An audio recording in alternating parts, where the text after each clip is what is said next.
recording in here. And we are good to go. What is going on, everybody? How we doing? This is the IT and the D Show, episode 351.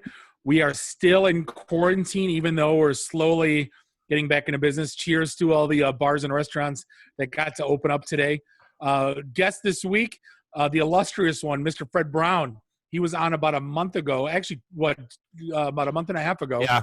Right when everything started breaking, kind of educating us on COVID. And what a better time to bring him back than because all the madness going on right now with doubts and misinformation and all this other stuff. So we want. Oh, and let's not forget all the bars and restaurants reopening and everybody believing it's bar crawl day. Yeah, let's look at hockey glass will save us all. But Fred's here to clear up all the madness.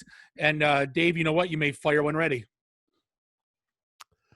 All right, yeah, and Fred, since the last time, we've decided we're not playing the intro during these video sessions, so we're not going to make you suffer through that again. That was okay. It was very inspiring. Look forward to it. Welcome, and thank you for hanging out with us. This is the IT and the D Show. We are hanging out in our respective houses for the time being. This is episode 351. This is Bob the Sales Guy. That is Dave the Geek. Randy at Do the Twitters is doing the Twitters. Find us online, itandthed.com, and do us a favor, give us a like on the socials and subscribe to us everywhere fine podcasts are sold.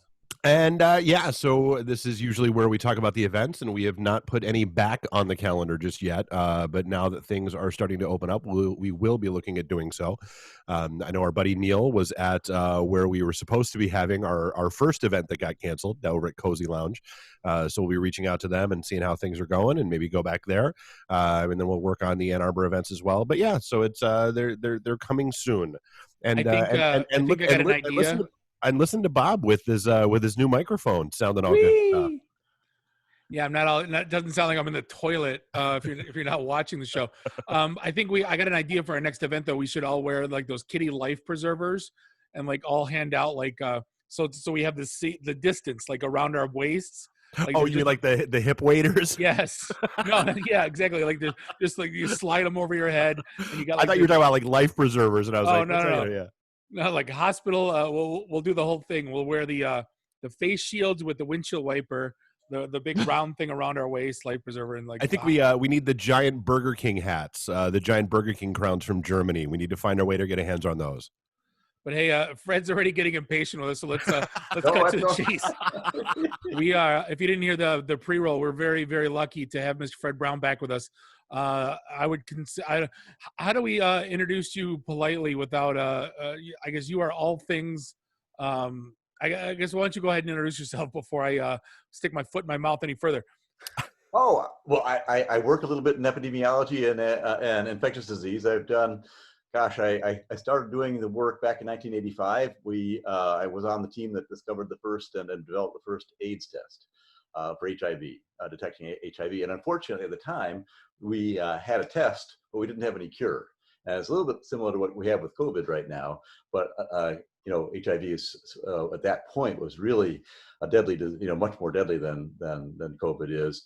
And so most people, after we developed the test, didn't want one. And so what we did is we actually developed it for the blood serum, and we tested all the blood so that people wouldn't be getting disease from the blood. And then I went and started a little company called Alchemies, and we did quite a bit of work in delivering new drugs across the blood-brain barrier, which was a challenge. And then I basically helped develop about 27 major drugs and 13 diagnostic products and 7 or 8 vaccines in my career. If you have kids who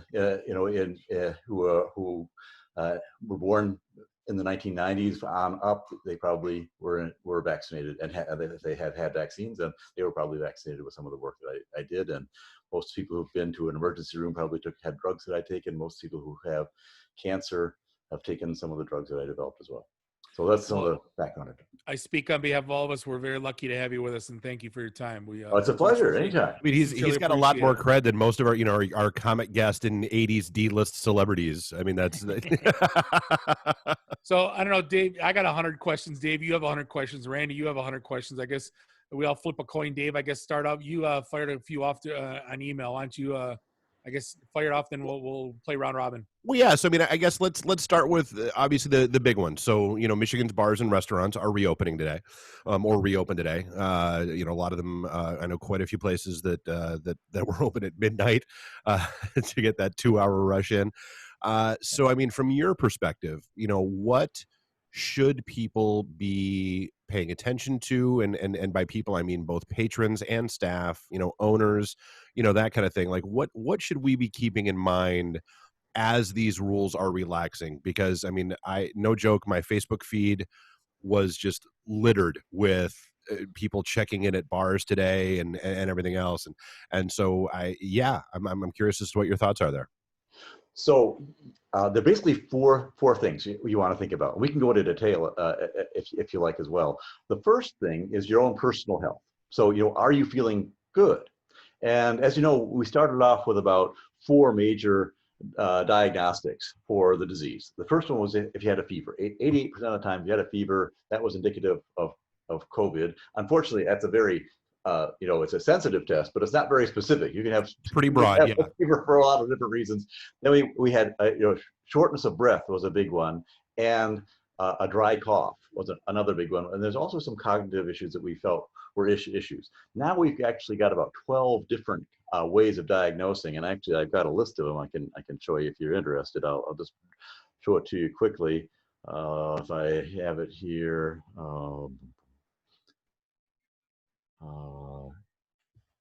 Here we are.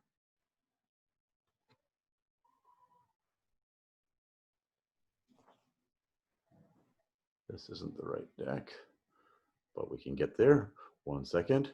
And right here. Oh, must be open behind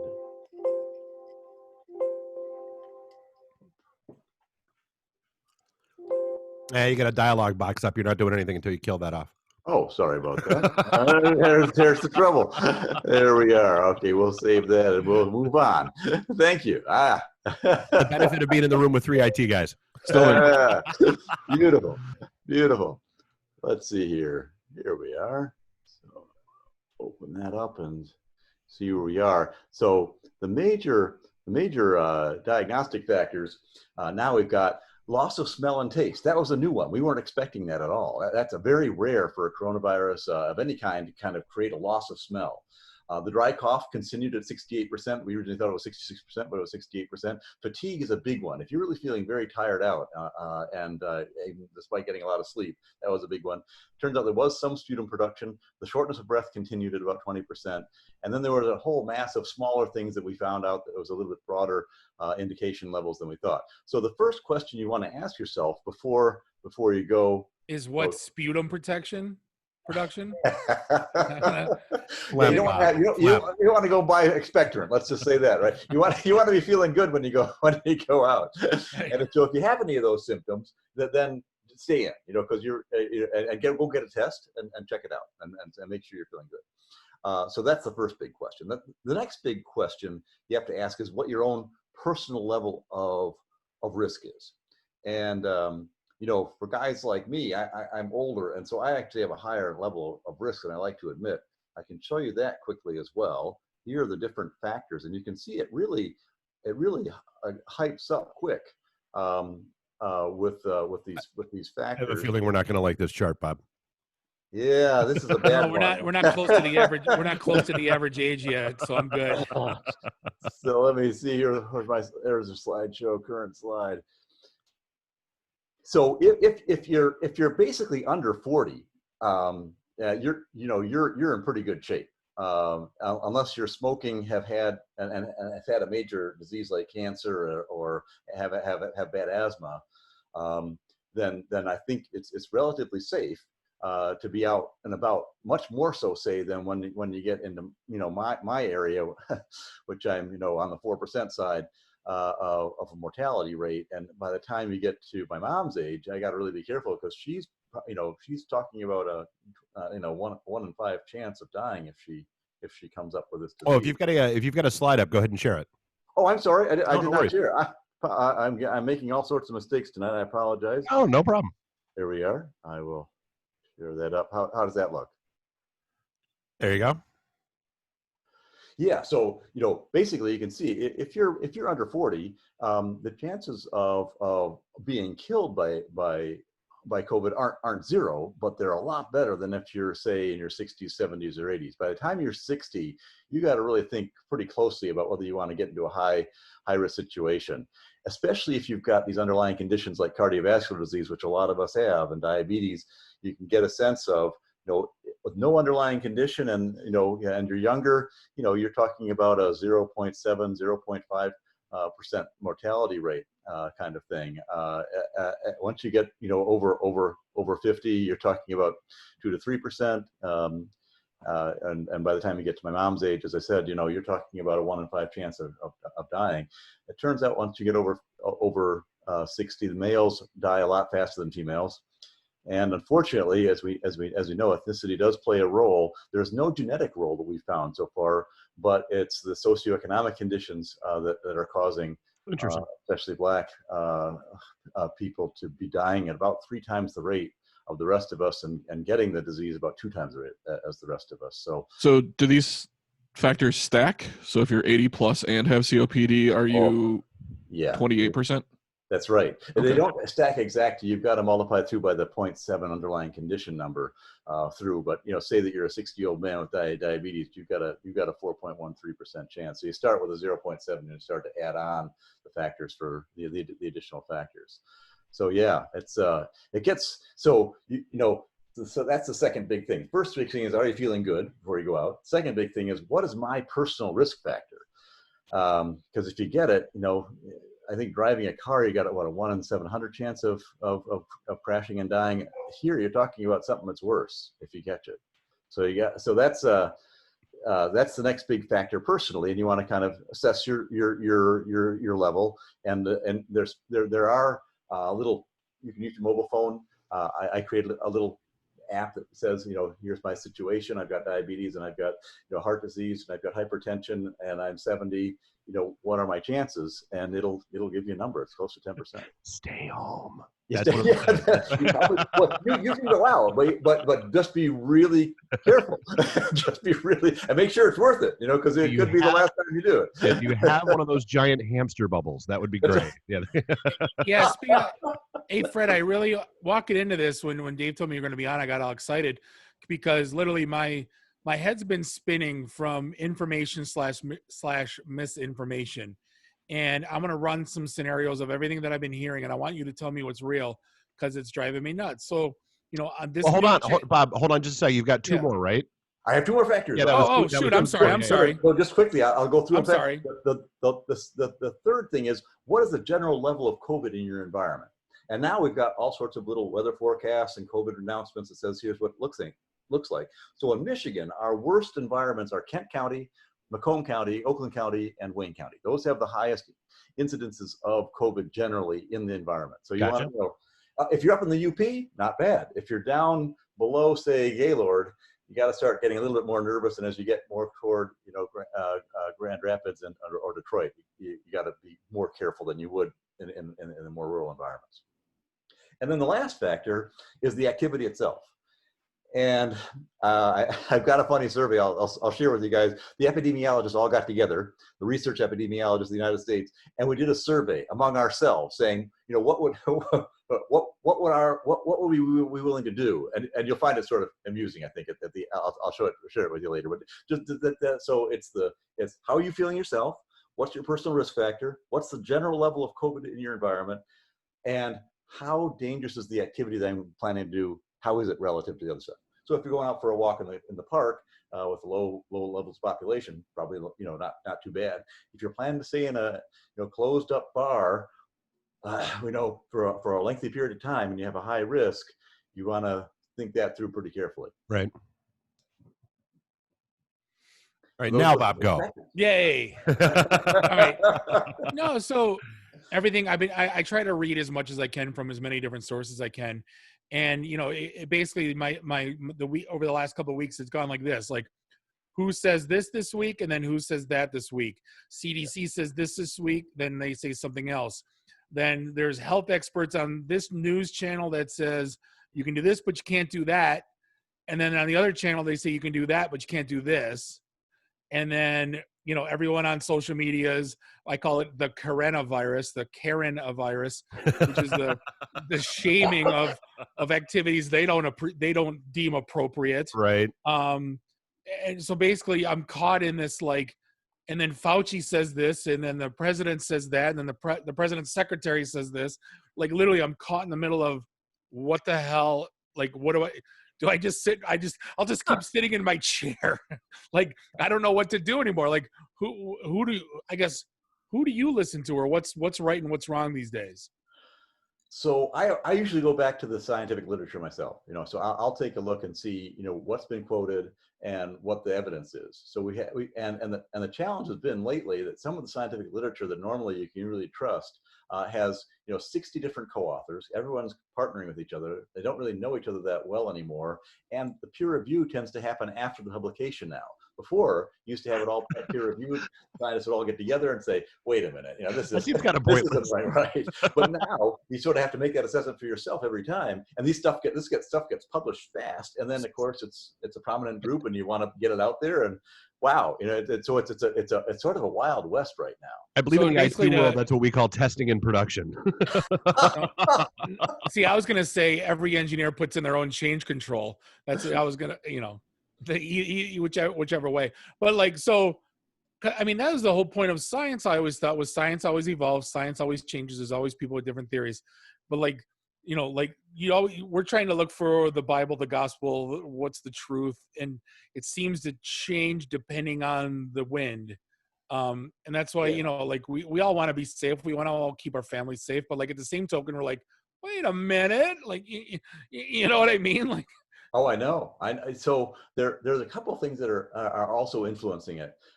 For example, there are a couple of big programs that we had recently that everyone was talking about, the Moderna vaccine. And the way you create these clinical trials is you can do it in a couple different ways. One is to have a large enough sample size where you can actually do open up the data set, look at it, and not affect the power of the ultimate answer. And so what Moderna did, in order to help, I think their stock price, obviously, they're a publicly held company, they decided to, open up parts of their data sets early, be able to announce that, and then, force us to wait for the rest of the data later.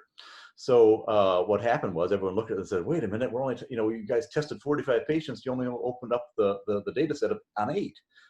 And so it was very hard. Normally we'd see the whole data set, everything would have been peer reviewed.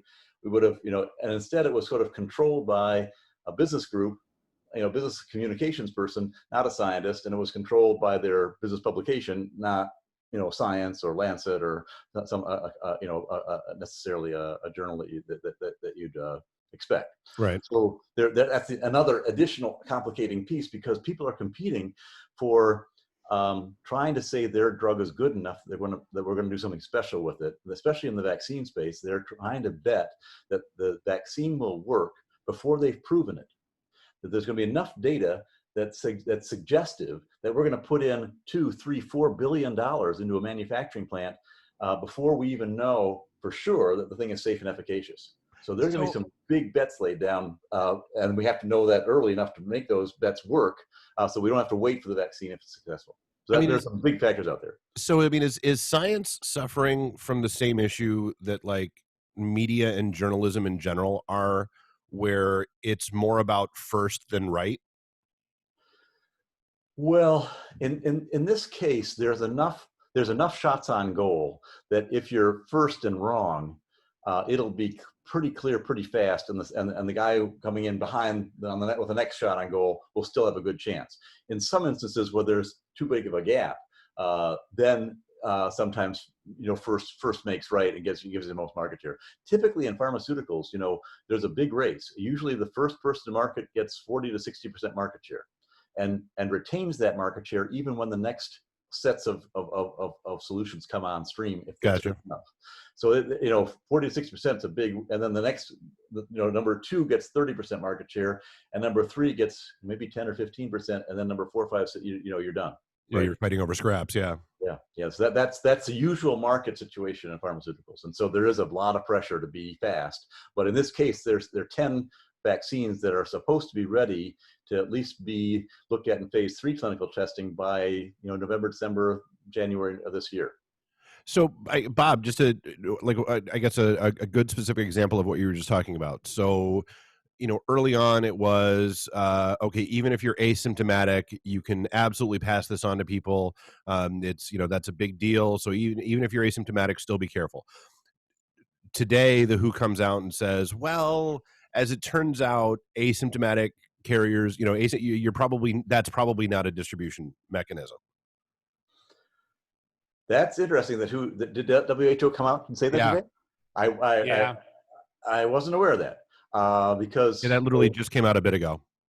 I'll have to take a look at that. I'll look at the data because one of the challenges of the drug is that a lot of the scientists think that there is a lot of asymptomatic transmission, not because and then there are two reasons for that.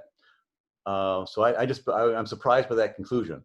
Actually, I'll show you another slide if you want to take a look, if it's okay. And that slide is about diagnostics themselves. And it's sort of interesting how imprecise we are right now still, unfortunately. So if you look at the different tests that are available, it's important for people to realize this. So did I share it? Can you see it? Yep, got it. All right, so that's the fatality. Wrong slide. There we go. Here's Diagnosing Kovan. So it turns out that if you think you got exposed from COVID, so my daughter she was protesting in Chicago this week, much to my unhappiness for a whole number of reasons. She was out there, and she wants now to get tested to make sure she didn't get COVID. And I said, well, that's great, but you're going to have to wait about 5.5 days in order to really know, to give your best chance of knowing whether you've got COVID or not. So it turns out that if you think you might have gotten exposed, like you got on a plane and you want to go visit your elderly grandmother, and you're concerned that on the plane you might have been exposed, even though you've been good at home, for 2 weeks, then believe it or not, you probably shouldn't see your grandmother for 14 days because of the asymptomatic issues that we've got with this disease. Well, and so, I mean, that's the law or the rule that Hawaii passed. That's right. They got tired of everyone flying there because the flights were so cheap. And so they mandated a 14-day quarantine and actually they started and ran a fund where, if you weren't, if you were only planning on being there for a week, they would basically pay to, change your ticket and send you back home. The same thing with the UK. If you go to the United Kingdom now, unless you get an air corridor exemption, you're going to have to wait 14 days to enter the country. If you're coming in. So here on this chart, it shows two different kinds of basic tests. The first test is in the solid line. The solid lines are the molecular and antigen testing that actually tests whether you've got an active virus. And basically, if you test 3 days after you've been exposed and you have a full nasopharyngeal swab and you go to Harvard and you get it tested, they're only saying that 40% of the time they can detect it. That's after 3 days. If you wait for 4 days, there's a 70% chance they can detect it. And if you wait for 5.5 days, that's sort of the optimal detection period of time. At that point, we have about an 84% chance of detecting it. And that's about as good as it gets, unless you are in the hospital, on an operating table and getting something inserted into your lungs to get what they call a bronchoalveolar lavage or sputum directly from your lungs, then you get a 92% chance. But there's a big difference between what they publish, which is the analytical capability of a test, which is like 99.95%, and the actual clinical experience that you have. Because once you take that swab, the first question is, did you get to the right part of the nose? Did you get to the right part of did you get to the right part of the lung? Did you tickle the stem of the brain properly? Exactly. And then you got to make sure you got it all mixed up with the right in the right reagents, and you got to send it off, and then you got to do the test. The test has to be done just right. And by the time you go through all that, it's about 85%, true positive rates. Dave, didn't you say your favorite was the stool sample one? Yeah, absolutely. Yeah. Hey, that stool sample is turning out to be somewhat helpful if you want to look at community spread, it's about 55% accurate, sensitive and specific overall. And what's interesting is if you have every day you're taking the effluent charges of a building or of a particular area, you can tell whether or not there's antibody building up in a particular population. And then you can go back and test that particular population with the more specific tests, more sensitive tests, and actually find the people. And the reason this is so important is that this is that we do think, at least I have to look at that WHO article. That's an interesting new finding. Well, so let me read you the quote. So it's from Dr. Maria Van Kerkhove, where's she from? Head of WHO's Emerging Disease and Zoonosis Unit. Okay. From the data we have, it still seems to be rare that an asymptomatic person actually transmit onward to a second individual, and then follows up with it's very rare. Now, she does immediately follow that, and of course, they don't really highlight this quote as much, where she says, absolutely more research and data are needed to truly answer the question of whether or not asymptomatic carriers can spread it. So that's important. She didn't say pre-symptomatic. If she said pre-symptomatic and asymptomatic, then I would have questioned it, because it turns out you're the biggest amount of virus you've got that it's shedding happens about 2.5 days after being exposed. So if she had said, and we think that the asymptomatic rate is about 25%, it ranges between 20 and 50% depending on who you're talking about. So eventually, 80% of the time you'll come down with symptoms. 75 to 80% of the time you'll come down with some symptoms that you're at least recognizable. Well, I was gonna say, even if they're, that first chart you threw up there, I mean, a lot of those symptoms are, hey, I've got a cold, or hey, I've got the flu, or it's allergy season in Michigan. So as we become more aware, more educated, she could be right that the asymptomatic rate of transmission is going to be lower because we're going to recognize the fact, hey, I could have COVID and isolate appropriately. So she may be right about that. I'd like to look at the data set that she was looking at, because most of my colleagues are saying we still think there's some asymptomatic spread to this. And so if you can imagine a stool sample, the issue we've got with this, I just want to, God bless you, and just bless you for having an actual scientific answer for Bob's dumbass comment. I respect you so much for this. Well, it's on the chart. I mean, that's right. No, stool samples are critical. Well, it turns out they're more important than we thought they would be, because this particular virus has a what they call low K value. And K value is amount of clustering that occurs that in order to transmit the disease. So there's an R value everyone talks about. It says, right. If one person gets it, 2.5 people more get it, and so on. It turns out that isn't exactly the way this particular virus works. This particular virus really works a lot more with super spreading. So super spreading by location, super spreading by activity, super spreading by individual. So it turns out that one guy in Italy actually gave the disease in 2 days to 761 people. And he was a super spreader. It turns out there's some activities. I think I had an ex like that. and some people. We don't know enough about the disease to figure this out. So what's nice about the stool sample is if you starting to get community spread, you can try to isolate more with and try to find that super spreading location, activity, or person faster than we can normally. Because unfortunately, we don't have very good contact tracing. A lot of countries have really invested a lot in contact tracing. We don't have that as well established yet. We're going to get there, but it'll take some time. But we're not quite as good as, say, Taiwan, where they're really good. So I mean, I guess that leads to so are waste treatment plants kind of on the front lines of this? And I know and is this maybe one of the issues with? I'm just thinking you've seen the lower earlier numbers or lower numbers in rural areas where you may have a lot of homes on septic systems. So you're not getting, community data. You're, it's still one-offs. Are waste and water treatment plants kind of on the front lines of this now? So waste, yes, but even more so maintenance operations. So you can imagine, collection areas around buildings that actually are isolated back all the way to a building. You can get to that point in some situations. But yes, your answer is yeah. They're becoming more important than I originally thought they were going to be. Sort of interesting. We have a couple comments from our Facebook people who are watching the video live. If you have tested positive for antibodies, what does that mean? Are you immune or not? How long are you immune if you are?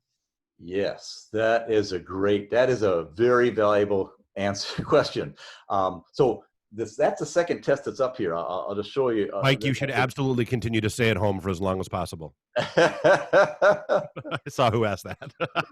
So here's that same slide again, and the dotted line tests are the antibody tests, and this one shows two of them.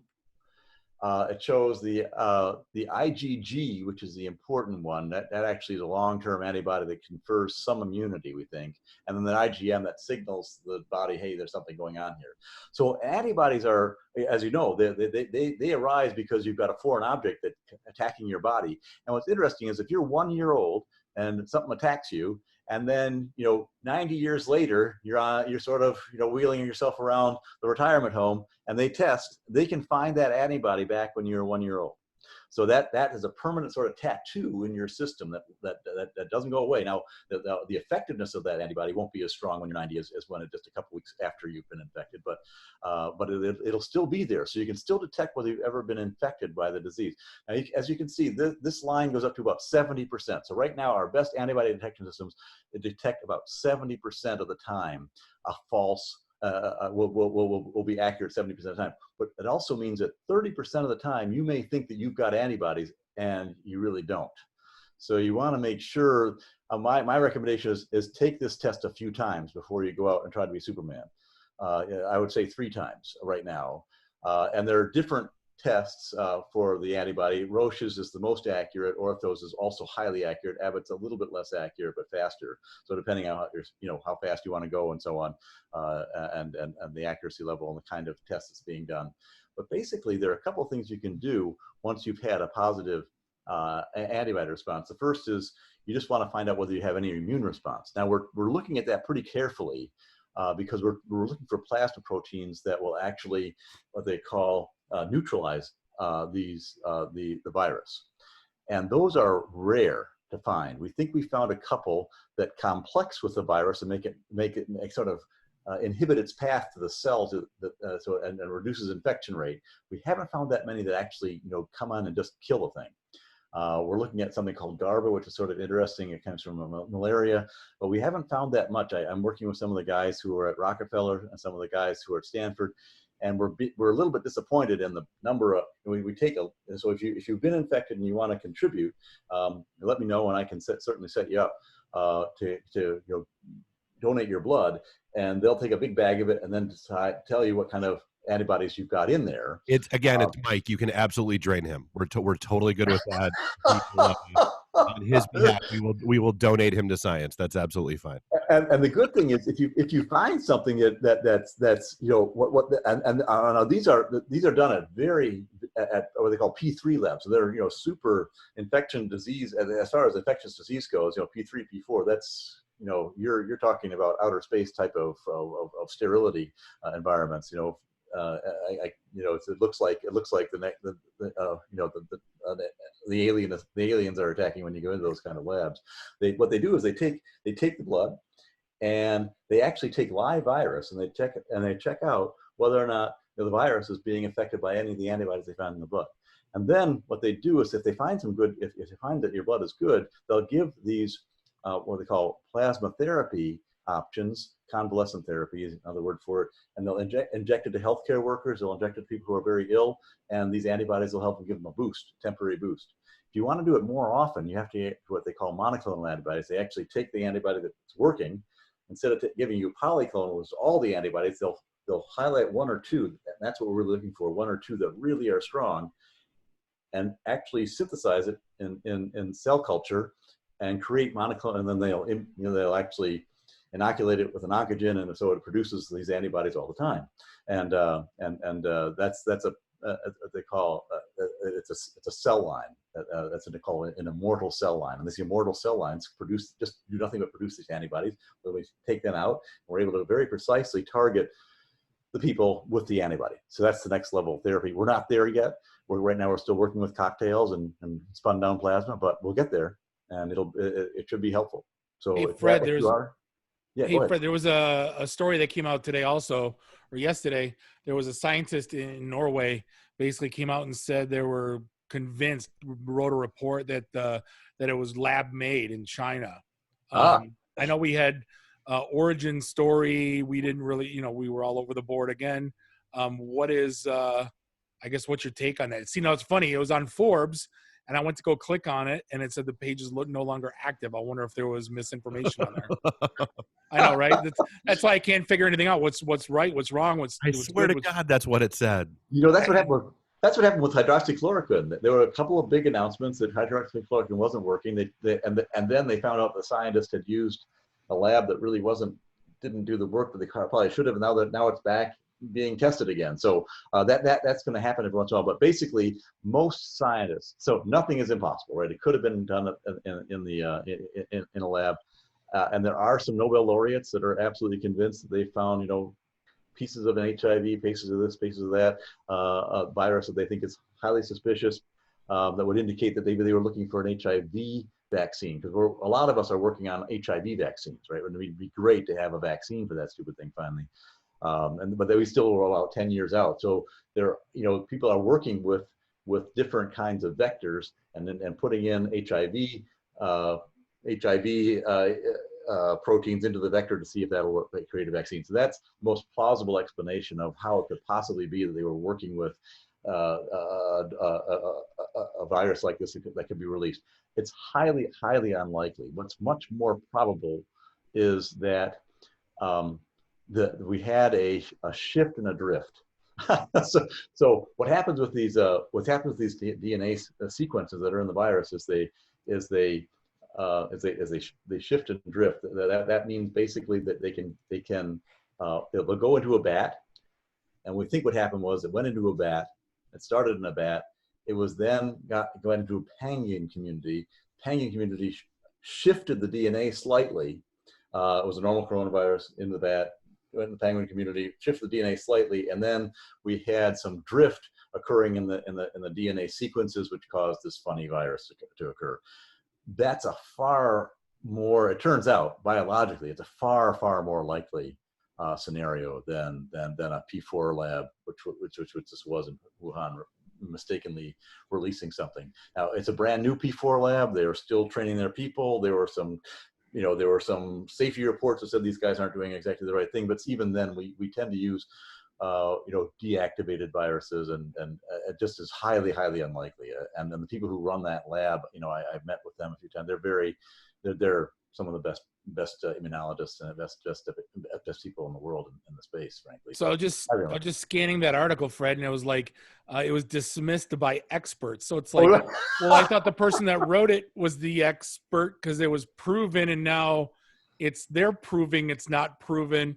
See, again, that's where I'm sitting here at home just shaking my head because I'm reading this. Then it's it's say like watching the Pluto's a Planet episode of Rick and Morty. That's and there are two guys who won a Nobel Prize in the HIV field who are absolutely convinced that it was one of the guys in France, one guys in the United States who are convinced, and they're very prominent people in the field, Nobel Prize winners who are convinced that this was something that happened by the Chinese. But it's just, if you talk to most epidemiologists, most immunologists, most virologists who are, serious about the field, it's like no one really believes it. And if it is, it's such a small chance that it's to be kind of disbelieved. So I give it a small % chance. There's always a chance, but probably highly, highly, highly unlikely.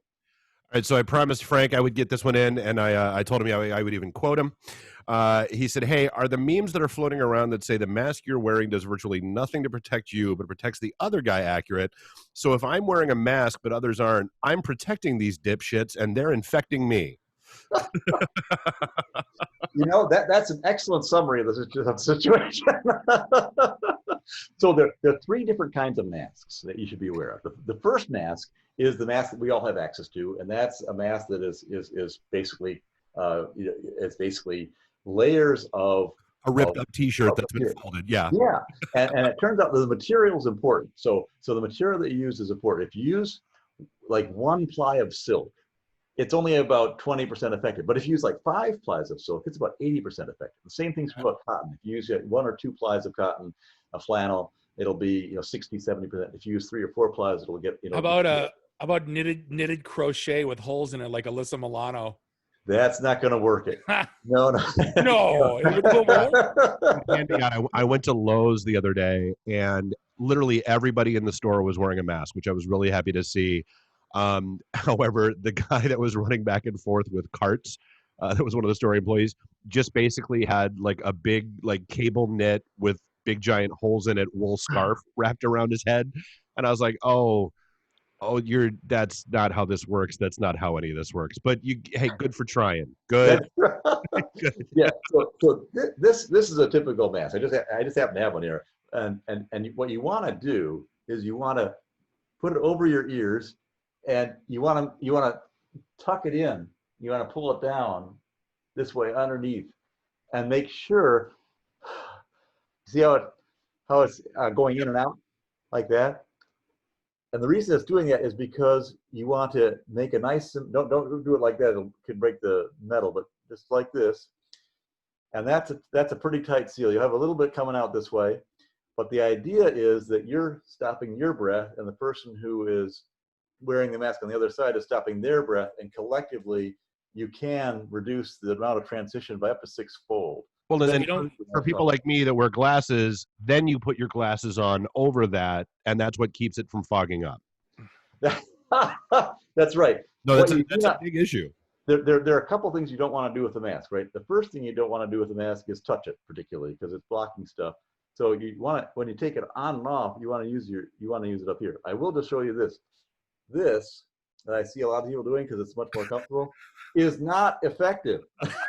That is useless. I'll just tell you, all the stuff comes right through your nose and through your mucous membrane. So this is not very effective. You've got to have the best analogy. Have up and over.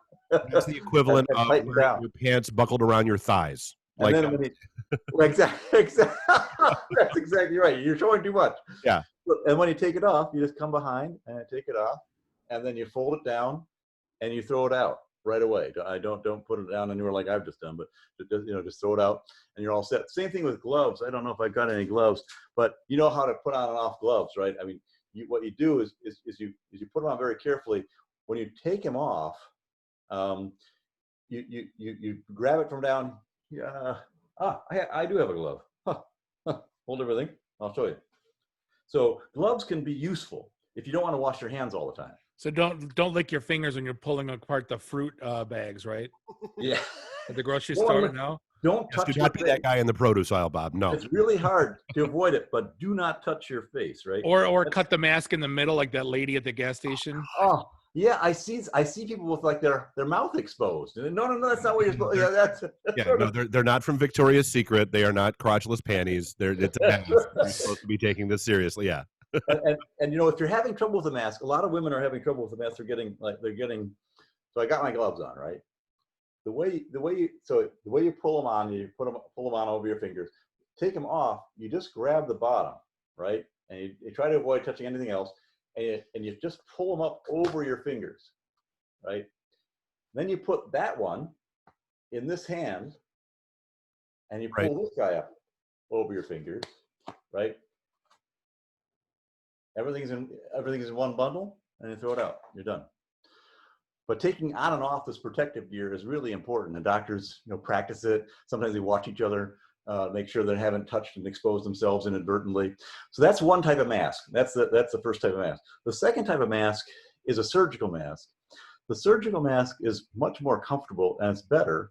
It's about 75% effective in reducing, your breath, and it's more breathable. It works not by the density of the material. It works actually by electrostatic attraction. So it actually takes the molecules and pulls them into the fabric.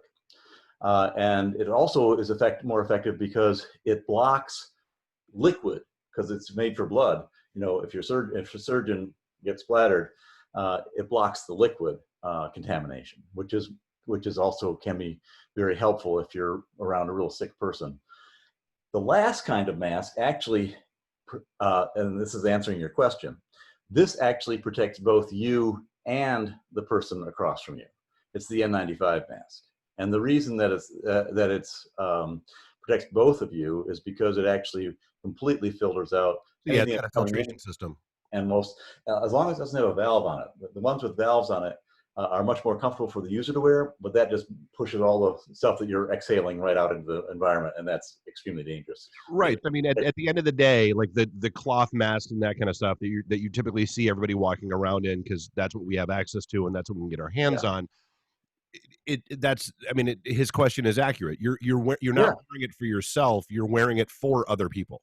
That's right. And so if everyone's wearing it, then everyone's being fair, and you know, you're cool. If you're the only guy not wearing the mask, then you're the guy being protected, and everyone else is not protected. No, and it's turned into. I mean, there were stories coming out of. I know there was one that came out of Brooklyn. There were a couple others where somebody walked into a store with a mask, and they were without a mask, and they were just drummed out of the store. Like, you know, people, you know, just basically just yelled at and shamed them until they left the store. Yeah, you know, in the hospital, you know, you don't want to be that guy, right? You don't want to be the guy who's known as a super spreader because you forgot your mask or you didn't wear a wet mask that's properly sealed. So initially, you know, the big, you know, we would a lot of times you think, well, you know, I'll be the tough guy and I'll let the mask go and I won't have to, you know, I won't be the guy who uses too much PPE because I want to save it from the teams who are, you know, older, weaker, not as, but it doesn't work that way. You gotta, you know, if everyone does it, you're pretty safe. And if you're exposed, unfortunately, with someone who's without a mask, you're going to get exposed. Yeah. It's amazing how society changes. I forwarded Dave a video of a comedian, Sebastian Maniscalco, and he's talking about going to a neighbor's house and how they answered the door. Yeah, and they answered. That was like 4 years ago, and how they answered the door in a surgical mask. And he goes, usually if you got one of those masks on, you pull it down and say, I'm painting downstairs. And he goes, this guy, nothing. And he goes, complete freak of nature. And he goes, now you look at 4 years later, and it's like you're the freak if you don't have one on. You know, it's just amazing how fast society changes. Yeah, and you know, it's all about your own personal risk. You know, the younger people, you know, they're not as high risk as we are, and so a lot of them are not wearing masks. They're not really a big risk, but hopefully if they're kind to us, they care about us a little bit, they'll wear the mask for our sakes. Well, and I guess that's a good follow up to that. I mean, you know, we went into everything last week, but I mean, so let's talk about just the simple nature of all the protests that have been going on over the past couple of weeks. Oh, yeah. Yeah. We've seen, you know, there's been an awful lot of video and an awful lot of footage. Some where you've seen a lot of people wearing masks, a lot of people are not wearing masks. You had, you know, a lot of people were, you know, blasting Governor Whitmer because she was she went to a march, wasn't standing 6 feet apart from each other, you know, did have a mask on, but wasn't social distancing, all that kind of stuff. So, I mean, I guess what's your, what should we be expecting from what we've seen over the last couple of weeks? And like, what should we be looking out for in the next couple of weeks and that sort of thing? Yeah, so it usually takes about 2 weeks of incubation, and then you'll find out whether there's been a seeding effect with more infection. But usually it takes about 2 to 3 months to start the seed. And then the way the exponential growth works, as we talked about last time, is that you get enough of a base, and all of a sudden it just starts to take off. And so, you know, it'll take 2 or 3 weeks if we have a slight hump. Then watch out, because we could be getting, you know, into a spiral that is going to cause a rapid growth rate. And hopefully we'll have enough testing out there that'll, you know, alert us to the fact that, hey, we got a lot of community spread, and it turned out that we got into some super spreading situations with the protests. On the protest side, you know, I certainly understand if people want to go out and have their say. My recommendation would be, if you're in a category like me, and you want to go out, a couple things. First, drive yourself. Don't take public transportation, right? That getting there and out actually is part of the issue. If you're in an enclosed car for a long time trying to get to the event, and sitting in with lots of other people who are breathing in a bus, that's not a good thing. So I wouldn't take a bus, you know, to the event, even though there are a lot of people doing that at my age. I also would definitely wear a mask, definitely wear gloves. I would probably carry a sign and wouldn't take part in the chanting because there's a lot when you're chanting, right, talking. In order to get exposed, you have to have about 1,000 to 3,000 particles of the virus getting inside of you. Normal breathing is about 50 particles per expiration. So after about 5 or 6 minutes, you can be exposed talking to somebody. okay. And if you're shouting, then you're talking about maybe 5 to 10,000. Especially if you're using a lot of H's and SH's and B's and those kind of letters in the words. Hoo, ha, ha is not the right. Is that whatever you're saying? That avoid those kinds of words.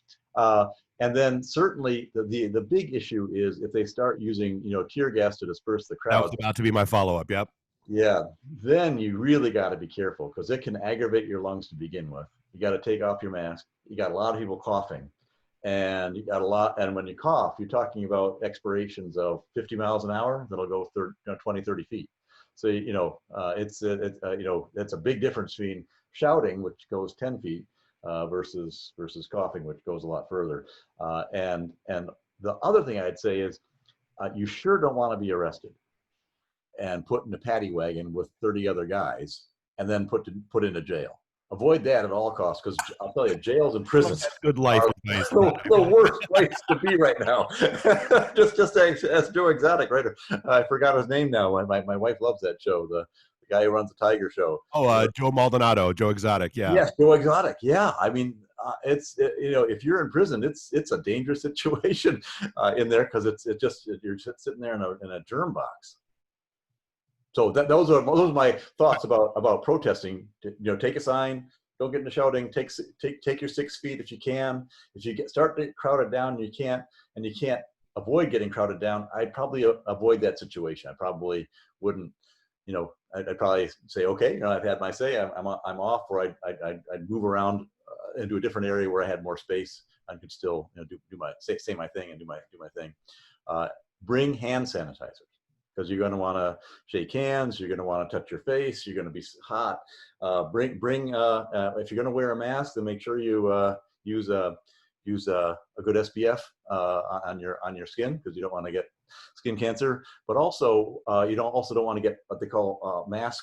You don't want to look like you've gone skiing or whatever. Yeah.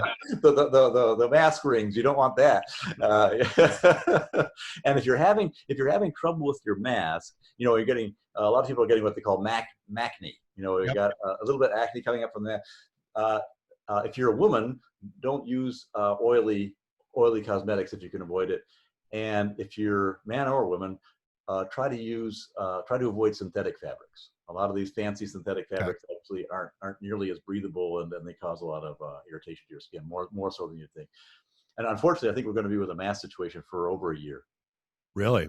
Well, so, and I guess, so there's a good question. We touched on this a little bit last time, but it was still pretty early in the game and the weather hadn't changed as much. Has anything further come out? I mean, because, so it was nice and cool yesterday and today. We're going to be climbing up into the 90s for the next 3 days.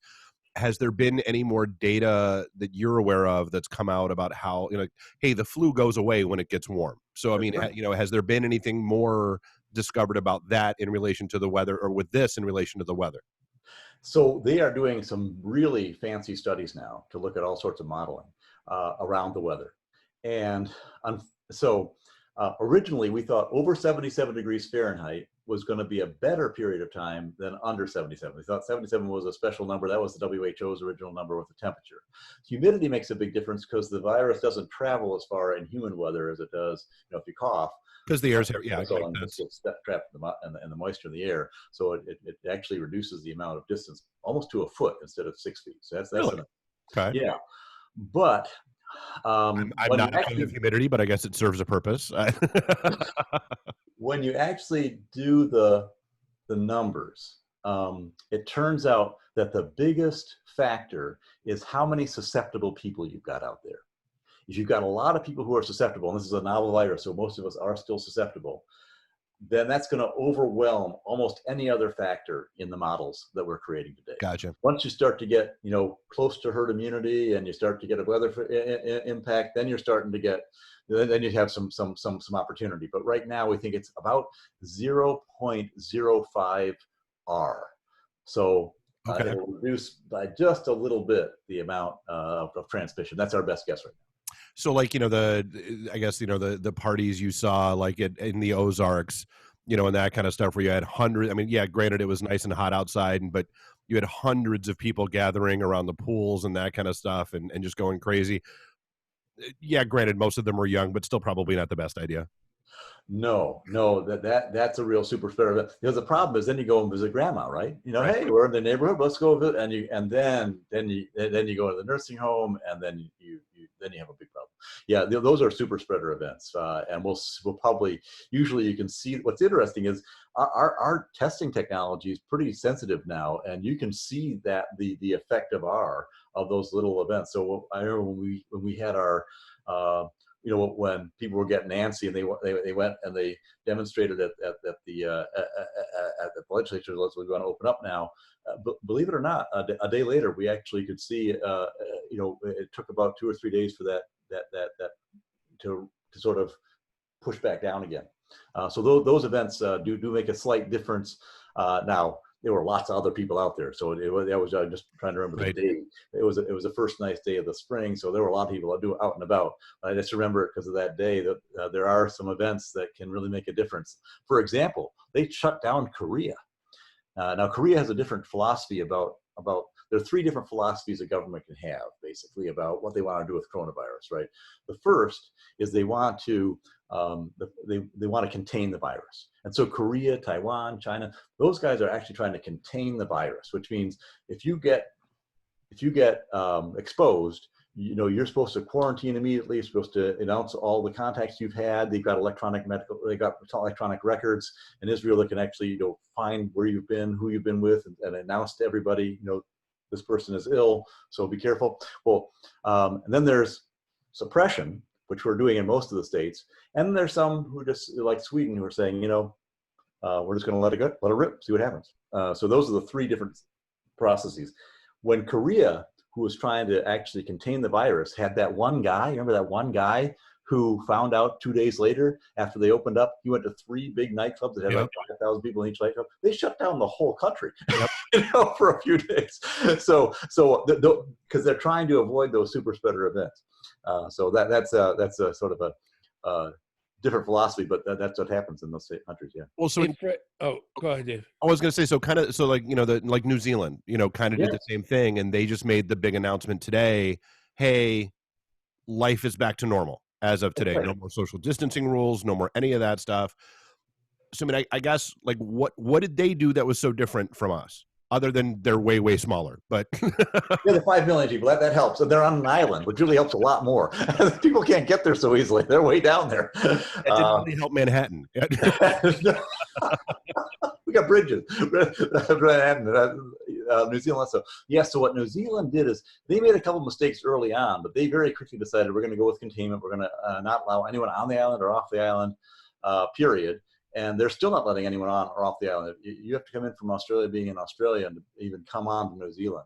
So, and they have a very advanced contact tracing. So I can't give you the example of New Zealand, but when a friend of mine went to Taiwan recently, actually when they were trying to contain, and his cell phone, he forgot to plug it in. So he flew in, went to his hotel, and at 7:43 in the morning, his cell phone died. And when you come into Taiwan, you get a special program on your phone.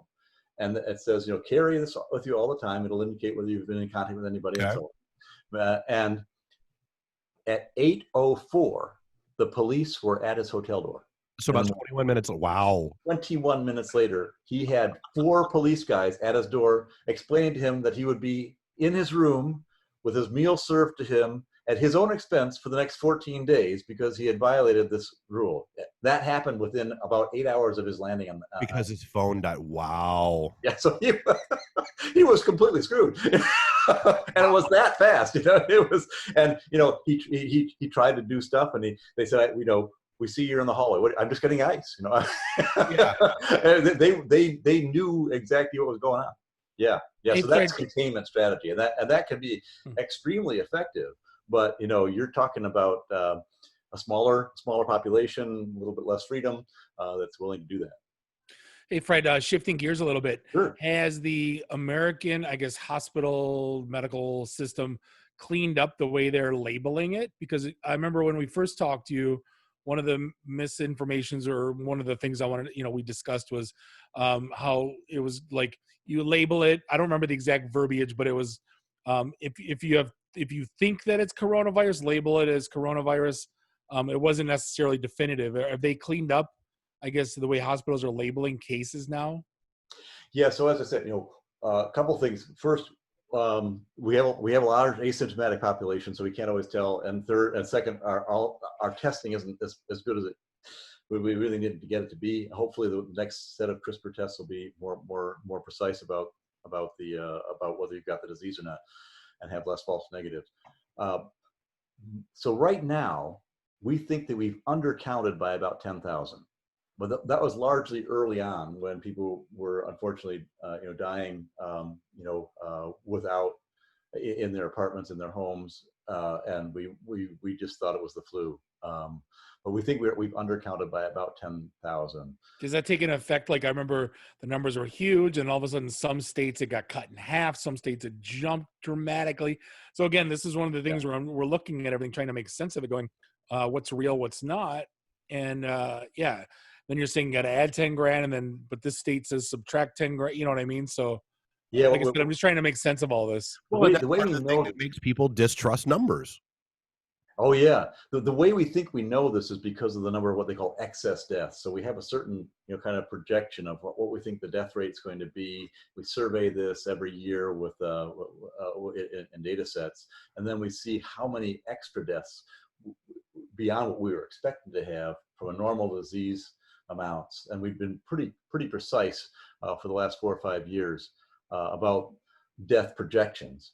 And then when we saw this, we're versus what we had, where we had about 10,000 more than we were really expecting. So the excess death number was the one that actually kind of reconfirmed that we were probably slightly undercounting versus the overcounting. Fair. It's still a big factor. Reasons for death. A friend of mine sent me this meme that said basically, husband to wife, wife to husband. Have I gained weight since the COVID crisis? Husband. Well, you weren't that light to begin with. Reason for death: COVID. Yeah. So it's just hard to count sometimes. Well, I keep hearing there was some story where a guy committed suicide with a shotgun, and they labeled it COVID, and everybody jumps all over. Oh my God, you mislabeled, But it's like, that's one case. Is it more than one? That's kind of what, obviously I take everything at a surface level. I don't read into it too deep. That's what, again, that's why I try to look at multiple sources and try to make, halfway normal. It's interesting. If you want, I can show you. I was worried about the same thing, Bob. I think I'm in my little world. I talk to my friends who are epidemiologists and virologists, and we sort of get into our own area. So what's interesting is we actually had a survey among epidemiologists about COVID. What would you do? What would you do? How long is this going to take? And so, if you want, I can show you some of the results. I took part in it, and it wasn't the kind of survey we like as epidemiologists, and we're a little bit nerdy, but I can show you some of the results. That'll play well with our crowd. You're fine. Yeah, so the New York Times published it. I don't feel so bad about showing some of it. I may show a little bit more than let's see here if I can find some of the. So I should go back and show you some of this. Let's see here.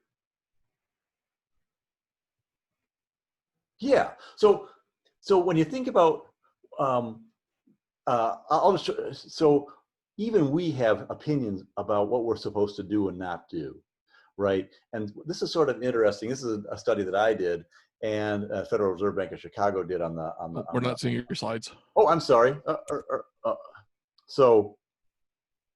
Hey, Bob, don't let me forget. We'll do the ad reads at the end of this, and then I'll go back and I'll slip them in the middle. That's fine. So here we go. I'll show you one. So I'll show you a couple things on this slide deck quickly. The first thing is I wanted to show you what I do every once in a while, and that is, it's moving. There we go. And that is, so I started kind of looking at this in early February, and I wanted to show you. Can you see my screen? Yep. Yes. Oh, okay. So I wanted to show you. I think I showed you some of this last time. I didn't know if I showed you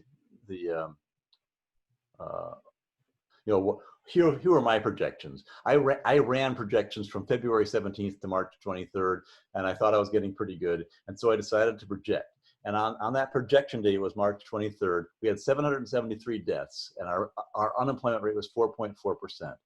And so I said, well, here's what I think is going to happen. I think that we're going to get by middle of May, my projection was 84,000 deaths. And we only had 773 at the time I projected that. So that was pretty aggressive, because flu, for example, normally only kills about 30,000 people. So it was a big projection. I was saying, that seems like really high, but that's what I'm getting. So I'll go ahead and publish it. So that's what the actual number, I think, in middle of May was about 85,000 actually. Right now we're at 103,000. I projected that by middle of May we'd be at minus 26% unemployment. We were at minus 23% unemployment. So you can get pretty precise and pretty accurate if you make some assumptions that are we knew pretty well at the time that I was making some of those. So that gives you a sense of some of the things that we do as epidemiologists. So we know quite a bit about we don't know that much about this, not nearly as much as we'd like to.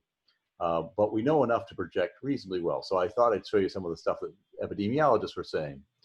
So here's the epidemiologist survey. So you can see the top one. On sporting events, concerts, and plays, 64% of us would wait for more than 1 year. I was like, that's a big old no on that one.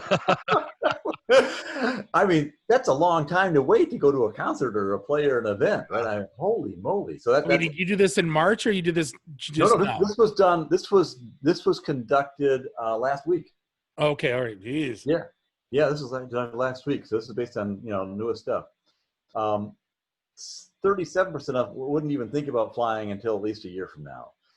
And so it was sent out to 6,500 or so epidemiologists, and only 500 or so responded because they were very upset with the survey taker, who was the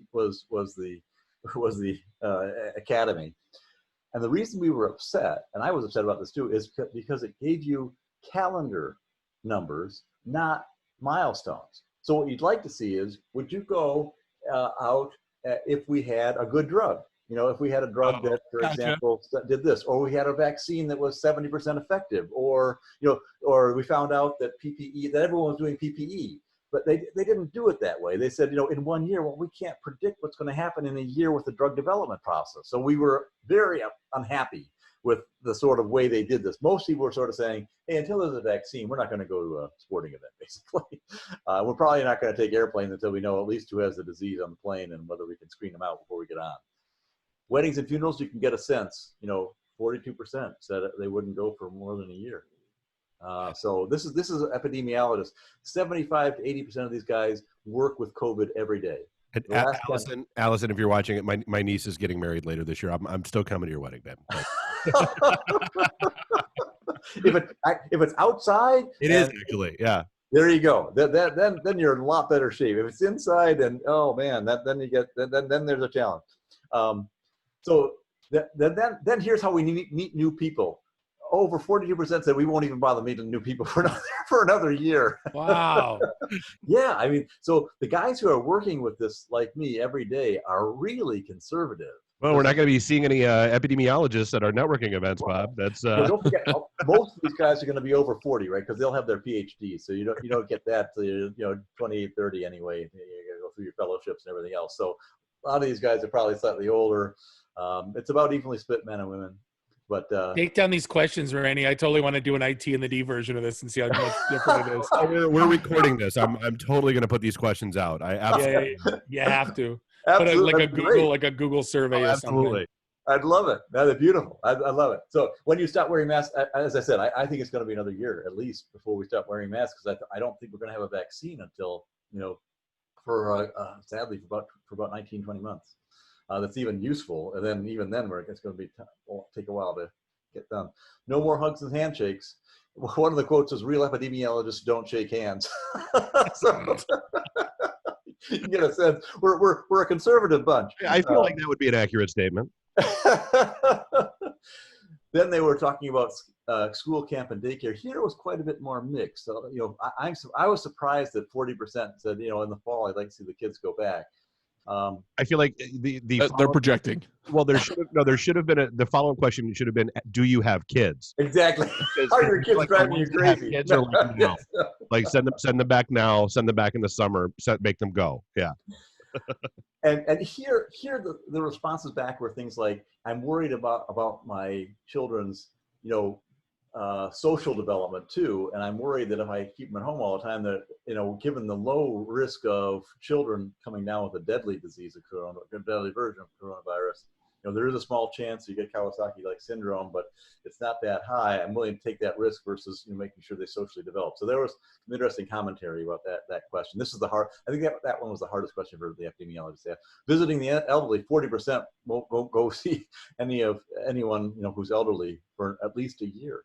I mean, these are shocking numbers. I think. I mean, and in that case, that's more for their own protection more than anything else. I mean, that's the people you're going to visit. Absolutely, yeah. So that was the epidemiologist survey. That was that. So what's interesting is that if you talk to normal, just great people who are out there, out and about in the street. This is what the Federal Reserve Bank of Chicago did, because they're doing a lot of work in stimulus, and they're worried about the demand function, right? So this was sort of what the response was to lockdown. And so you can see that these are different, the lines indicate different times of lockdown. So if you were an early lockdown state, you'd think that, okay, you'd be going along steady, lockdown comes and you drop to minus 70% on that day, right? If you're a law-abiding citizen, you work all the way through, and then you stop, and that's it. But what was interesting is that whether you were on an early state or a late state, and we're talking about states that didn't close until April 14th, April 5th, April 10th, you still had the same behavior, regardless of what state you were in. So people who were in Florida, who didn't stop until April 2nd, had the same behavior in terms of doing their non-essential visits as the people in Michigan who stopped, who were pretty early in the process. So that's really, to me, that was interesting. People have a sense of, this is pretty dangerous. I understand what the state's telling me, but I've got my own ways of making decisions. Thank you very much, and I'm going to do it the way I want to do it. And so that was interesting. What's also interesting is that opening up is similar. So if you look at Georgia versus New York, this is spending levels, and you can see that basically Georgia, New York, and the average in the United States are all about the same in terms of the economic impact that a shutdown or an opening up is going to have. So this was the opening up, what happened with spending spending rebound. And what's even more interesting is you can see that we're pretty consistent worldwide, whether you're from US, Europe, Asia Pacific. Here are the people who are, there's going to be about a quarter of us who are feeling, pretty good right away to go out and do their thing. A few of us want to wait for the first group to go out for a week or two before they join. There's going to be about 25% who wait a month, and there's about 25% more who will never do that activity again or wait at least 3 months. So it's sort of interesting, even worldwide, that people have a good sense of, okay, I've read the material, I'm making my decision, and here it is. So, but I guess the inevitable follow-up to that is, I guess, why not go ahead and just issue the release order? Hey, let's end this and open back up. knowing that people are going to have those behaviors? Right. I think that's a great question. First of all, we didn't know. So we didn't know, do we have the data, which is interesting. Second thing is the epidemiologists were a lot more conservative. I don't know if you look at that, but people were sort of saying, sure. I'll wait for 3 months. That was 75% were willing to go in, either 50% were willing to go in the first 2 weeks. Yep. Epidemiologists, I mean, almost every time we're 50%, I'm going to wait a year plus. Yeah. So that was sort of interesting. The experts are saying, "Whoa, this could be worse than we think. We don't know enough yet." So we didn't know enough, and so we just did that. But the second reason is because you want to open up smart. There's a trade-off between saying, I want to run my electrical power plant and have electricity for everybody, or having a big rock concert in the middle of City Hall. Right.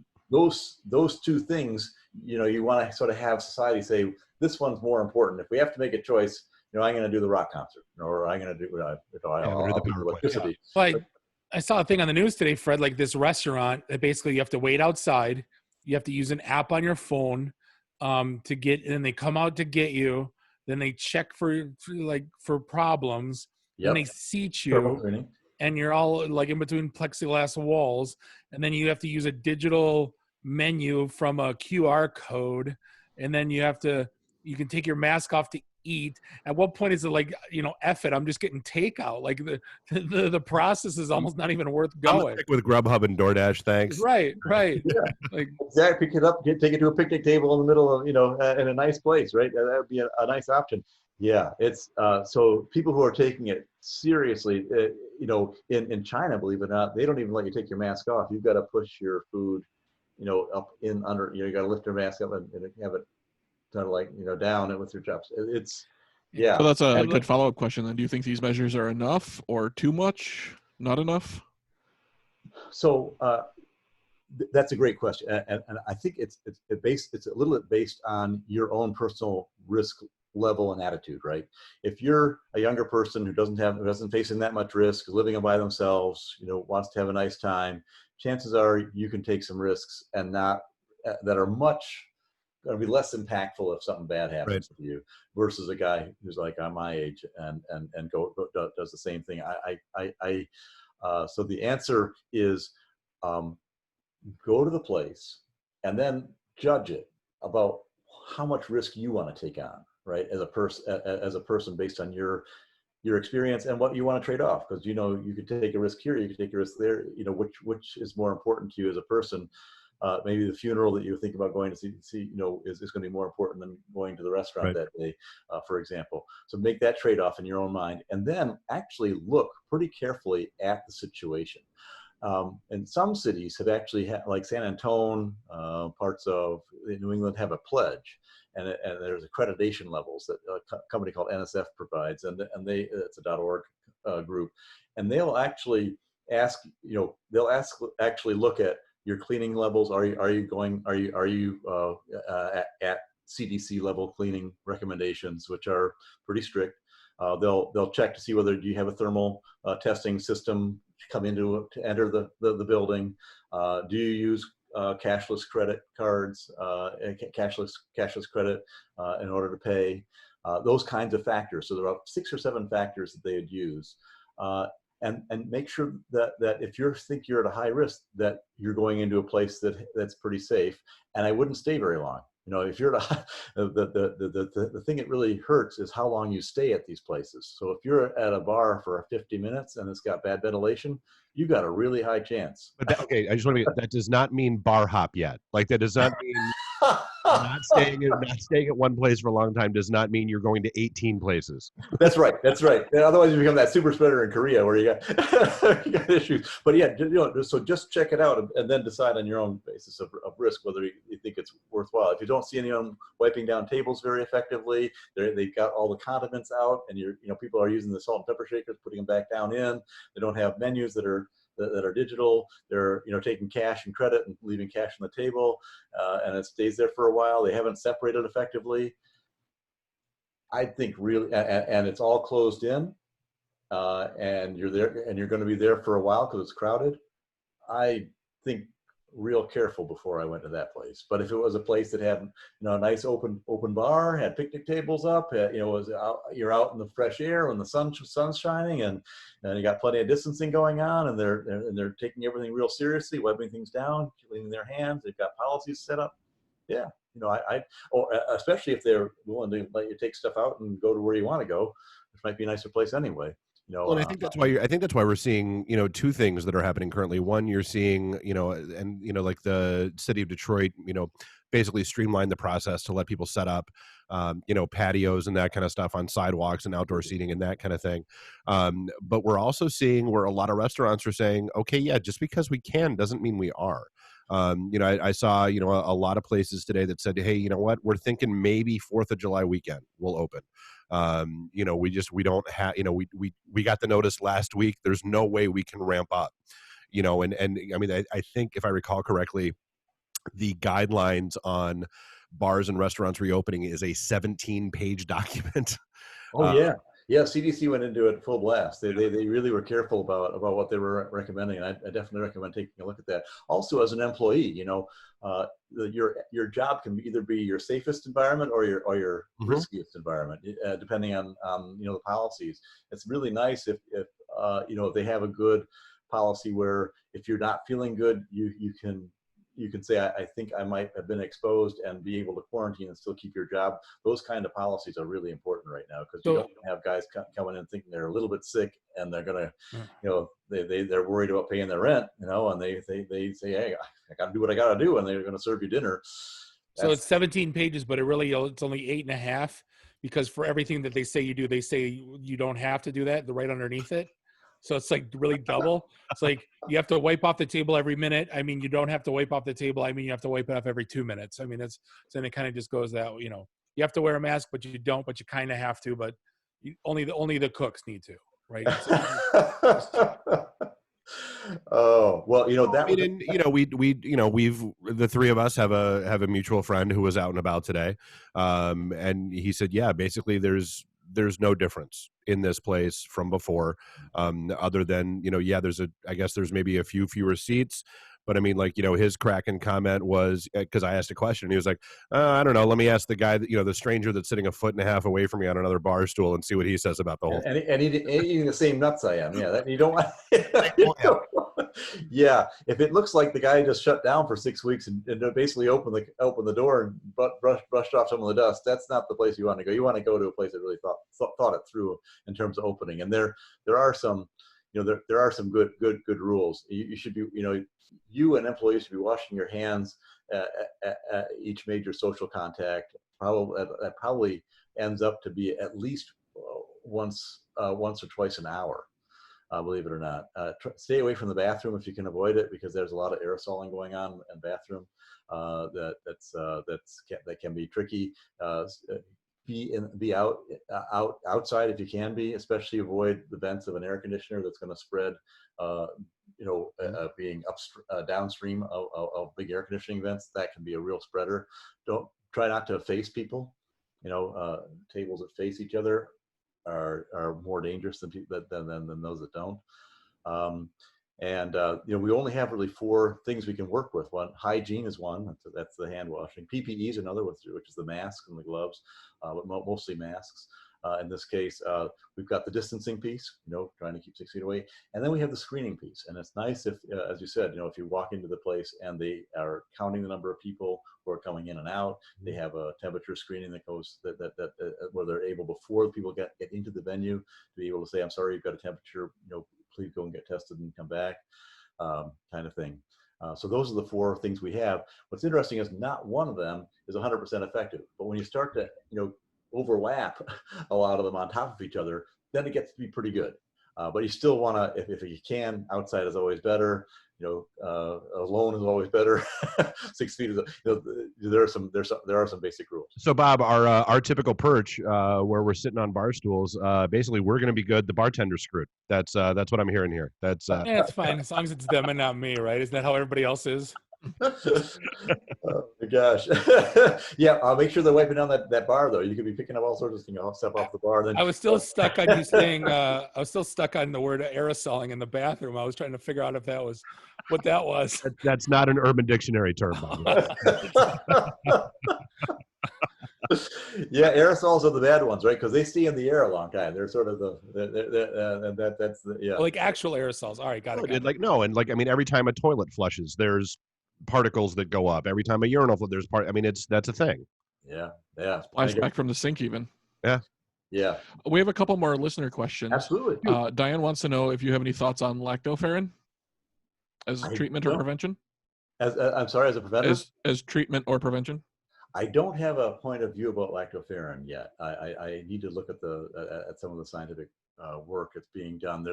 What's interesting is we're getting a lot of results on very small populations. So, kind of, let's try this piece out. It makes some sense. It could block the virus. It could improve our oxygenation levels. It can help with certain symptoms. And so, for example, one of the last week they were announcing a Pepcid. If you add Pepcid to the course of treatment, helped 10 of their patients. 8 out of 10 of the patients were. But now they want to follow that up with a more rigorous study that actually is blinded. So you can't tell what patients are getting the Pepcid and what patients aren't getting the Pepcid, because what happens is, as clinicians, we naturally tend to say, like remdesivir. The problem with the study was it was open, what they call open label. So you could tell exactly who was getting the drug, and what happens is remdesivir is a pretty tough drug to take. And so they were backing off, saying, that guy's a little bit too far gone, so we better not give him a remdesivir. It could push him over the edge, and so you naturally have some selection going on there. So what happens is you get these anecdotal pieces, which could really be something, and then you want to follow it up with a longer study. That's the case of lactoferrin. And then the next question is, does physical exercise help at all with prevention or? Yes, absolutely. Anything you can do to stimulate your immune system will help, and physical fitness absolutely helps you. Don't go to a club and be next to lots of sweaty people who are breathing hard, because that is sadly a super spreader environment. But if you can exercise by yourself and improve your immune, what happens is when you actually work out, your immune system gets a little bit of a reset, and it can absolutely help. And it also allows you to frequently, if you exercise, not too late in the day, so it doesn't keep you up. But if you exercise and you're a little bit more tired out, you get better sleep. Those things can be important. Make sure you drink a lot. The other thing I'd say, if you have any that. I'm good. I should have said hydrate. I should have known my audience. Alcohol does not count. You said alcohol kills this. I'm good. That's right. Well, alcohol, above 70% alcohol is literally between that and hydrogen peroxide. Those are your best killers of this drug. I got sitting back here. I'm good. So the answer is, those healthy things: drinking plenty of water, taking your vitamins, keeping your immune system up, getting vaccinated can reset your immune system often and make it stronger. So getting your flu shots, getting your pneumonia shots, definitely do those kinds of things. It'll help your overall immunity levels. But absolutely, exercise is a great idea. The only exception is if you think you might be having the symptoms of COVID. A lot of times, guys who are working out like me, I'll say, I got a little cough. I'll work. If I work out, I'll just work it through. With COVID, you do a heavy exercise, and it turns out you've got COVID, and you're on the initial side of symptoms. It can really do some bad damage. So if you feel like you might have COVID or been exposed to COVID, don't exercise then. But if you're just normally in distancing, feeling good, absolutely. Yep. Especially out in the fresh air, a little bit of sun helps clear the mind. Fresh air, all those things are good for you. Absolutely. So doesn't that kind of help make the case that like gyms and stuff should have been higher up the food chain when it comes to a reopening list? Oh no.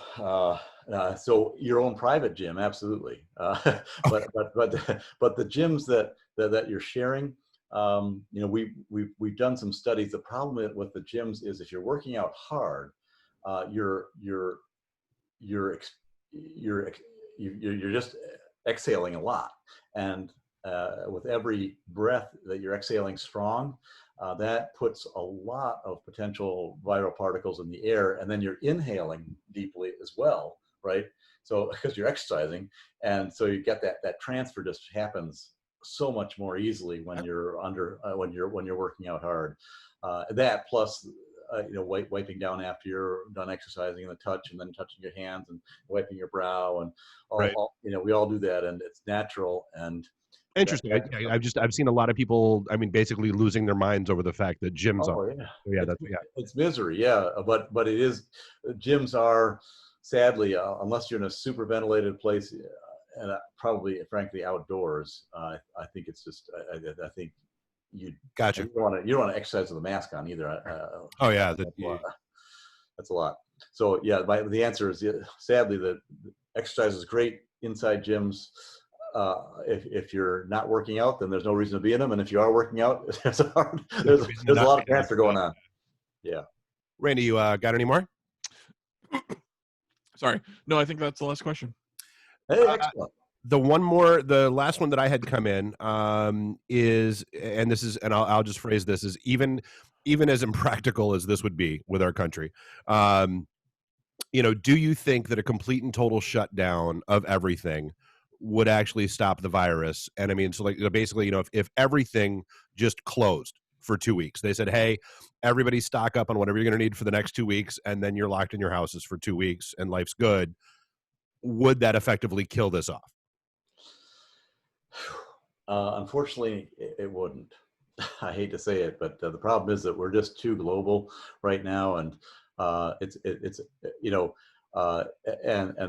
people coming in and out of the country. It just sadly, the virus is just it's just here now. And so it's very, very hard to completely eliminate it. The problem is it actually takes 6 weeks to completely eliminate it, and that's an awful long time to try to prevent all things from occurring. 2 weeks is how long it takes to isolate yourself. But if any one person has the disease, it actually takes 6 weeks for the full cycle to go through in terms of not getting any virus anymore. Yeah, so that's it's up to 2 weeks to present the symptoms, but then you've still got the course. You've still got to run the course of the virus. Gotcha. Yeah, I'd love it. It was like the flu in 4 days, and then you could think in those terms. But in this case, it's just there, and we're stuck with it. That's not to say, we can't open and close and do partial shutdowns that aren't as hard on the economy as what we've been doing. Right now, we've been shutting down everything or opening up everything, and instead we should think more about, what we really want to have, and then open those parts up first and sequence it right. I think Governor Whitmer is being smart. I haven't seen all of her. I'm not consulting to her. I do consult to other states. And we try to kind of say, these are the more important things to open up first. These are the things to open up second. I think she's doing the same thing. I mean, we went from number 3 in infection rate to number 26. So yeah, clearly something was done right. And I guess the follow-up to that is, so from your point of view, so now that everything is opening up, I think everybody's probably biggest fear is if there's a spike, what do you think would be the trigger for them to drop the hammer back down and say, look, okay, kids, we let you play in the yard. Now we got to come back inside. So it's interesting. I'll show you one last slide, which might be helpful.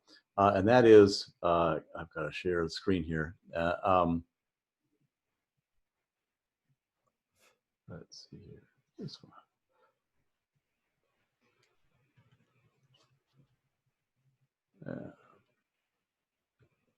There we are.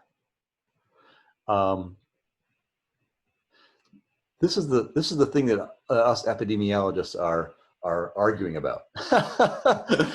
These are the different models that we think might happen. And the first one is the once and done endemic decline model, right? And here, sadly, there's no real biological model that says this is going to happen. Maybe we'll be lucky and the thing will just die out on its own accord. It's unlikely. But so the last time we talked, isn't that kind of what happened with SARS? It is. It got to Canada and it just died. Yeah. which was great. It was fabulous. God bless our little 5 mile an hour bumper crumple zone to the north. That's thanks. We appreciate that. so it is conceivable that something like this could happen, but SARS was a little bit different in that it was still just an epidemic. You know, it wasn't it wasn't pandemic yet. It wasn't quite as established. This, you know, unfortunately with COVID, it's really established, and so a lot of economic models are showing, you know, kind of V-shaped recoveries and things like that. That's unlikely unless we have this kind of a just, you know, okay, it comes up once and it just dies and forgets about us. Especially because we just have so much travel. You know, it may die here in the United States, so guys will fly in from Brazil and all of a sudden we'll catch it all up again. So so it's unlikely, but it's possible. So we put it in. Then we've got the random regional fires. If you hear what President Trump was saying, he was saying, you know, we'll have some flare-ups. We'll crush them. We'll have some flare-ups. We'll crush them, and they'll happen sporadically around the country. We're not going to shut down the whole country again, but you know, it will be surprised here and there, and we'll watch for it. We have a big enough testing infrastructure now that we can probably find it fast enough that we can stop it. Well, and that's kind of the model that you had mentioned during your last, you know, when you were with us last time, was, hey, we're going to see these ripples and wait, like every time like we relax a little bit, expect to see this. That's right. That's right. And what's interesting is, you know, right now we're seeing about 2,000 deaths, about 1,200 deaths a day. And, you know, we might be up at that rate at 1,200, and maybe it'll go up to 1,500. And hopefully we'll be able to detect the difference between a 1,200 rate of death and a 1,500 rate of death, so we can catch it before it goes to. The problem is that it doubles, right? Every week or so it doubles. So, you know, if you miss it at 1,200, it goes to 24. All of a sudden you have to worry about controlling 4,800, and then you miss it again, and it's 96, and so on. So that's what you want to have: enough testing infrastructure in place, enough contact tracing, enough infrastructure to be able to say, okay, we're nipping it at the bud. We think if it's in this kind of environment, we'll probably have about 6 major outbreaks. If we don't nip it in the bud, then what happens is, you know, like, you know, South Carolina decides they want to be brave. We're going to tough this out, and all of a sudden it goes high. And I'm worried about some states in this mode where they, you know, about 28 of the states we have right now, they don't have any backup plans. They basically said, we're going to open, and then that's it. You know, we're going to open up more and more and more and more. There's nothing to say if we hit a certain point, we're going to back down. And so those states could be at risk of not really of letting things get too far, and then realizing, oh shoot, we got to back up a little bit, and realizing it's harder to do once it gets to a point of exponential growth. This would happen probably about 4 times a year, and we'd have like a major outbreak in Atlanta, a major outbreak in Charlotte / Raleigh, a major outbreak suddenly in Philadelphia, probably where we've got population density to really, you know, see the impact. And a lot of the less dense populated areas, we could have an outbreak, but we just wouldn't notice it. It wouldn't hit the front page of the New York Times. Whereas if we had one in Philadelphia, it would hit the front page. Right. So that's that scenario. And then the worst scenario actually is a Spanish flu scenario. And here we have a little bit of impact of seasonality. So what happened with the flu is it came through late spring. Then there was seasonality, it died down completely. And then what happened was we got, you know, pretty relaxed and said everything's great. Well, October came, and there was a lot of tinder, a lot of people who were really susceptible, and it just went around the world 4 or 5 times, killing. Why you got to save the doom and gloom for your last slide, man? I should show something else. I'm about to get hit with messages about people starting to do shots again. I got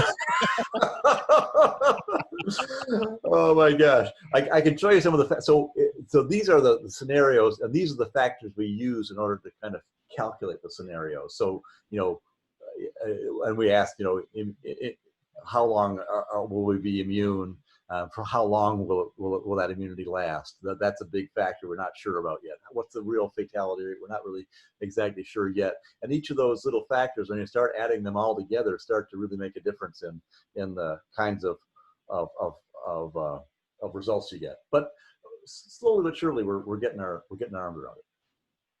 So, I mean, I guess the moral of the story is, as with most things science related, hey, stuff's still evolving, and we're figuring it out as we go. Well, every week we're getting smarter. Yeah. Sadly, it's worse than we thought, and we've underestimated it a lot. in the past, and hopefully it won't catch us a second time because it hit us particularly hard in the United States. And we're only about 4.1% of the total population, and we got 28% of the deaths right now, and that's a tough one. And we outspent our rest of the G20 colleagues by 50%. So not only did we have the worst death rate, we also had the highest economic cost. And if you look at the guys who are managing it really well, they actually have low death rates and low economic costs. It's sort of interesting. There's this group that's saying, we either have to choose our economy or we have to choose the health. In fact, it's kind of correlated. If you do well with health, you do pretty well with the economy. And if you don't do well with health, your economy really gets shot up. So it's not exactly a choose one or the other. It's if you're smart about managing health and economy, you're going to do that well. And if you're not, it's going to be really expensive. And we got hit the first round, but now hopefully we're more ready for it the second round. Wow. I think that it probably about wraps us up. I mean, unless anything else that you want to touch on or bring up.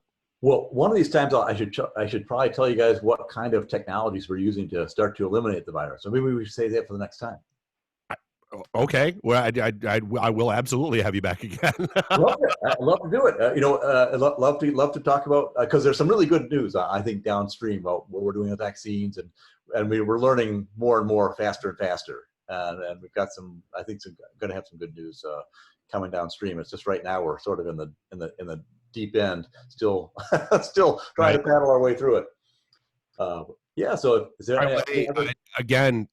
Thank you so much. Like I never know it. Like I'm used to seeing you elsewhere with like little 15-minute boxes that you live in, and so when I say, hey, you've got free reign, go. Like I don't know if that's going to be a half hour. You are so generous with your time when it comes. It's a pleasure. It's always great, and hopefully we'll save some lives and be safe. And we'll have the next round when you're ready. Love to do it. And where do people find you online or anywhere else if they want to get in touch? If they want to send me a message, fredbrown.com is fine. fred.brown.covid@gmail is another one you can reach me at. Feel free to ask any questions you want. I'll be happy to answer them. Outstanding. Fred, thank you for making things a little less confusing. We appreciate you once again. Pleasure. It's a pleasure. And then we'll see you soon. Looking forward to it. Thanks for the time. Sir. Yep, appreciate it. All right, well, let's wrap it up, Bob. Well, we got to do some business. Well, I mean, I figured we'd do that after we were done with the live stream. Oh, fair enough. Yeah. Hey, we're going to wrap things up for episode 351. On behalf of, I'd like to thank Fred Brown for shedding some light on this whole COVID madness going on. On behalf of Bob, Dave, and Randy, do us all a favor. Drink up your drinks. Get your phone numbers. You don't got to go home. You just got to get the hell out of here. See you next week. Drive careful. Beat it. All right. See you guys. Thanks for having you guys. All right. So the live stream's off. Oh, how'd it go?